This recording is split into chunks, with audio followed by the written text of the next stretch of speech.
guys, tuturuan ko kayo how to create vouchers via the PC. So, in the first screen na makikita nyo, ito po, may global view. Then, sa global view, may drop down dyan. Di ba? Yung drop down. And then, find your site name or your Wi-Fi name. So, ito po, example, yung A Vouchers Wi-Fi.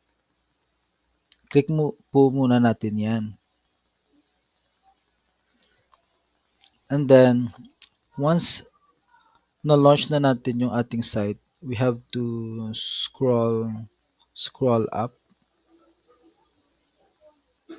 scroll down yata yung itong settings yan. At ito yung hotspot. Yung hotspot yung i-click natin. Yan, hotspot.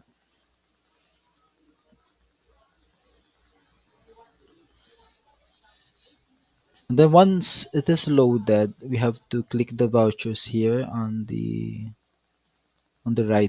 left side. Ito. And then the voucher groups. Yan. And then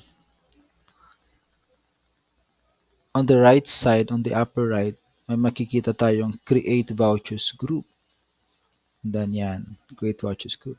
Yung vouchers group name po, kahit ano po yung ilalagay natin. Example, 10 peso. 10 peso vouchers group name. And then yung code length, 6 po. Yung portal privilege po is if you have multiple portals, you can click just all here. Yung format, pwede siya number only and then English letters. And then yung amount po, ang amount is ano siya, hindi siya yung amount yung 10 peso ano. But ang amount dito is number of pieces of vouchers. Example, lalagay natin 100. Yan. Yan 100.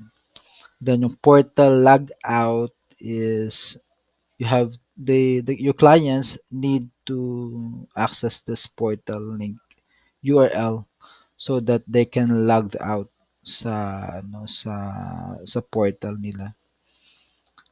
Yan. And then yung limited usage accounts is one only, meaning one code, one device. So if you encode it on the other device, once it is encoded on the previous device, hindi na siya gagana. So we just have to put one device here in limited usage accounts. Then yung duration type, voucher duration. Yung voucher yung masusunod na setting natin.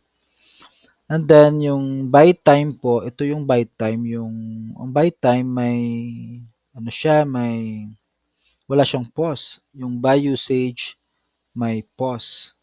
Yung automatic pause siya dito.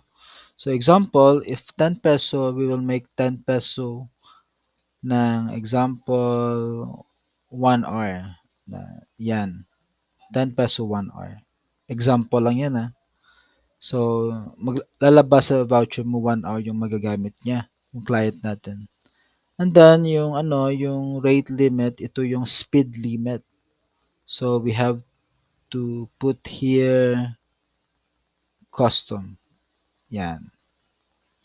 Custom. Download limit, lagyan natin ng 10 Mbps example. 10 Mbps. Yan. 10 Mbps. Yung traffic limit po, kapag po yung gusto natin may limit yung data ng clients natin, example 10 gigabytes only or 5 gigabytes only in specific time duration, every day, every week, every month, pwede yun. But we will not use that in this presentation. So, yung voucher effective time po, kapag kapag nagamit niya yung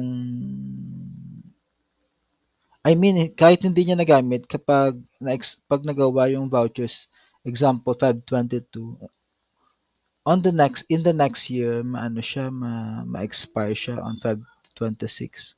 So dapat nang magamit siya in the whole year. So even may auto pause siya kapag ano siya kapag naka by usage siya. So ubusin niya yung example yung 1 hour, ubusin niya in 1 year. So ito yung voucher effective and expiration time. Then ito yung unit price. Unit price ito yung example, the example dapat ano kasi nasa Pilipinas tayo 5 peso or peso. So we will just put here 10 peso. Yan. Then if you can have ng instruction or comments, pwede mo lagyan dito sa print comments. Example, good luck or happy surfing. Yan. Okay na, hindi na lang lagyan natin. Then we will save it. Yan. Yan, ito na yung ginawa nating 10 peso voucher. So, meron siyang 1 hour na validity. Naka-buy usage siya, meaning may pause siya.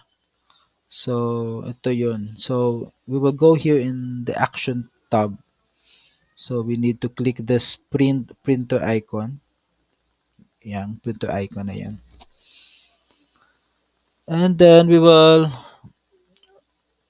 kung meron tayong ano ng printer, pwede natin ma-print ito. Pero for now, we will have to just save it as PDF. So, we'll save it as PDF. Kasi wala po akong printer dito na available for now. So, dito, landscape. So, landscape ka pa para dadami yung ano, yung voucher natin in one bond paper po. So, yun. And then we have more settings here. Example, we will just use legal, meaning long bond paper. We can also increase it into smaller voucher. Example, 49. So liliit yung ano, yung voucher sizes. So mas marami yung voucher na magagamit natin sa isang bond paper. So if you can also have margin, example none. So we will make it no margin. So, pero balagyan natin example minimum. Yan. Or custom, pwede natin ma-adjust yung margin niya. Example, yan. Yan. Yan. Example lang yan ha. Pwede mo magawa yun. So, okay, and then we will save it. Pag na-save natin, lagyan natin example dito, file name, 10 peso vouchers.